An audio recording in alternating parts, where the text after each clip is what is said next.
Hola guys, welcome back to my channel. My name is Roxanne. Hi, if this is your first time here. Today I'm going to be talking to you guys about some of my favorite books from the past year, 2016. I know that I'm kind of late to the game, but yeah, I mean, it was, I guess, a little bit difficult to choose which books I wanted to include in here, but these books were definitely ones that stuck with me a long time after I was finished reading them. These are all books that I would like to reread in the future. These are all books that I want to share with everybody and want everyone else to read and know what their thoughts are on it. So yeah, here we go. These are in no particular order, and I don't even think they're like in the order that I read them, but I'm just gonna pick them up and talk to you guys about them. So the first one is Milk and Honey by Rupi Kaur. This book was amazing. This book really struck me in every single page. Every single poem was really wonderful, was really striking. She didn't hold back. They're very accessible. So if poetry is not something that you're super familiar with like me, I think you would still find something in this book that really speaks to you and really empowers you, because that's definitely how I felt when I was reading it. I felt very empowered, and I felt a lot of I felt a heightened sense of self-love and wanting to show love to my friends and to my body and to who I am as a person. And I think this was just an incredibly powerful poetry collection, and so I definitely recommend it to every single person, especially every woman. If you identify as a woman, please do yourself a favor and pick this up. I really do not think you'll regret it ever at all. One of the first books that I read this year was The Martian by Andy Weir. This book was awesome. I was a little skeptical going into this book because it has a lot of like science and math in it, and despite the fact that I like science and I like to learn about it, I wasn't a very good science student, and I definitely wasn't a good math student or anything, but it's very accessible. Again, it's very engaging. It's ridiculously hilarious. Like I laughed out loud multiple times while I was reading this, and it's just a very good story. It's about this guy who is part of a team that goes to explore Mars, and he accidentally gets left behind. His team thinks that he's dead, and so they leave, and it turns out he's not, so he has to survive while the people back on Earth find a way to save him. So yeah, I definitely recommend this one. Give it a shot. Then one of my all-time favorites, and quickly, oh no, like the little plastic thing is coming off. Matilda used to be, or is, one of my favorite children's movies of all time. Whenever I used to go with my parents to like their friends' houses, they would put me in, you know, the kids' room with movies, and Matilda was one of the movies that I always watched, and I always identified with Matilda because she loves to read, and when I first started watching it, I was discovering my love of books, and she can like move things with her mind and stuff, and it's about not letting where you come from, the family that you come from, sort of define who you are, that there are good people in this world, that books are amazing and they can teach you so much, and it's beautiful, and I absolutely love it, and I love it even more than I did the movie, and I absolutely adore the movie. It won't take very long at all to get through, and I definitely recommend it. I think this is a story that will speak to people of all ages. For the very first sort of installment of Tome Topple, the readathon Tome Topple, the only book that I actually got finished for that readathon was Night Film by Marisha Pessl, and I absolutely love this book. I love this book. This book is about the death of the daughter of this really infamous but very mysterious movie director, and there's this investigative journalist who has tried to look into this director before because he feels like there's something sort of iffy about him, but he was stopped. His investigation was stopped because he was sued by the director's team, and so he stopped looking into the director, but he couldn't stop himself from looking into the death of his daughter, and there is so much there's such an incredible mystery in this book. It's very engaging. It has this sort of like mixed media type of way of telling the story. So you have like search results, and you have articles, and you have police reports and everything. So I felt very engaged and very pulled into the story, and it was so creepy at times, like really, really creepy. And you just kind of don't really know where to sit with it at the end. At least I didn't, and I think that added to the story even more, because you're given multiple ways in which you can think about the story, in which you can sort of come to peace with the story, and that's on you. And I love that because I think it went along with the way that the rest of the story was told. It wasn't like the story was told in a certain way and then it ended a completely different way. To me, it was incredibly consistent, but I can see why other people might have issues with some aspects of the story, but I found it to be absolutely compelling and amazing, and I absolutely totally loved it. I hear her other book is even better, and so I already own that, and I can't wait to get to it. But I definitely recommend this one. And like, there were times when I was like seriously scared, and noises would like my cat would make a noise or something, and I would be terrified. So if you're not into that, then you might not like this one. But if you do, maybe like don't read it alone. It is a book that I had seen so many times in the bookstore.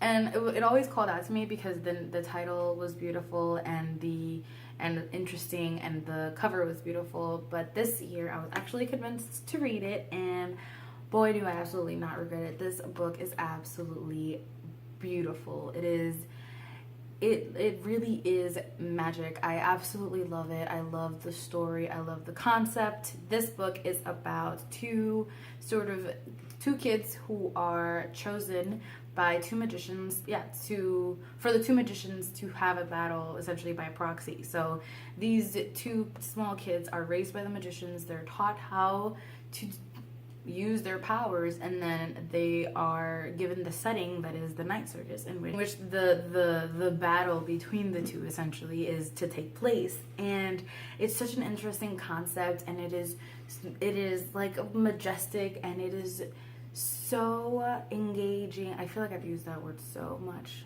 this video, but it's incredibly atmospheric. That's the word that I really wanted to get to. It is so atmospheric. You feel like you're in this night circus. You feel this like absolute desire to really go to this circus sometime in your life, and you're like envious that you can't, that it's not a real thing, because it's so beautiful, and it's like one of those things that you would never forget. I love this book. It was so great and so beautiful and like heartwarming, and I just love it. Please read this book and then talk to me about it. So one of the biggest releases of the year, and for sure one of my favorite books of the year, and really one of my favorite YA books of all time, maybe one of my favorite books of all time, is Crooked Kingdom by Leigh Bardugo, which is the second and last book in the Six of Crows duology. It also takes place in the Grisha verse that she created with her original trilogy. And so this follows this band of thieves and criminals who come together to do things. I won't go into it in case you haven't read the first book, but this is such an important YA book, I think, because there's a lot of talk about diversity, and there's a lot of talk about inclusion, and here is a book that shows how successful that can be and how amazing a story it can create when it's done right, when it's done respectfully. And I absolutely love this book. It deals with so many beautiful and difficult topics that I think should be discussed more in YA. It talks about addiction, and it talks about overcoming prejudices, and it talks about a lot of family of choice, sexuality, religion, so many beautiful things. And this group of characters is so different and diverse, but they come together so beautifully to create this amazing story that you're glued to the entire time. You feel for these characters on a very like deep emotional level. I absolutely love this book. I couldn't put it down. It destroyed me and then brought me back to life.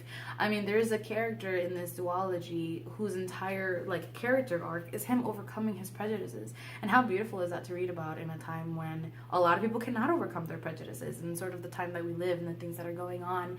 And it's full of hope and love and friendship and family and overcoming difficulties and not being defined by things like that. And oh my god, I just absolutely love it.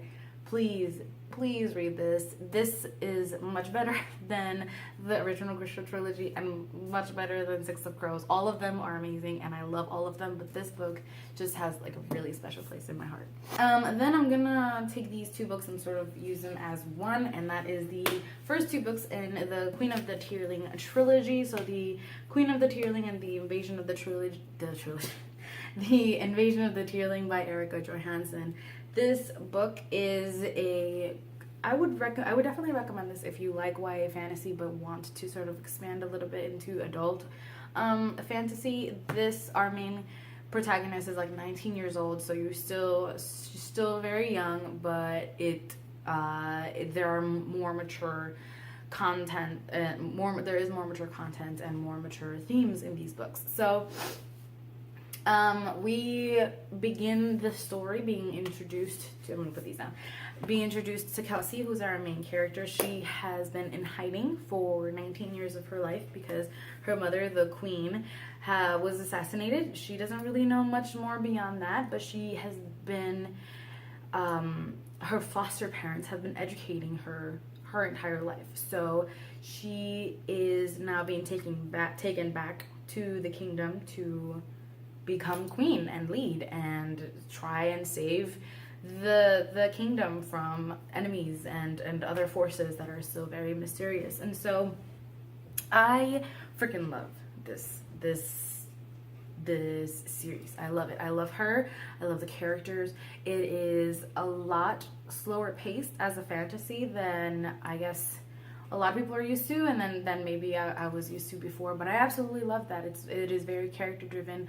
Our characters are all very complex and flawed, but funny and smart and engaging and wonderful to read about, and you really find yourself cheering these characters on and really wanting them to succeed.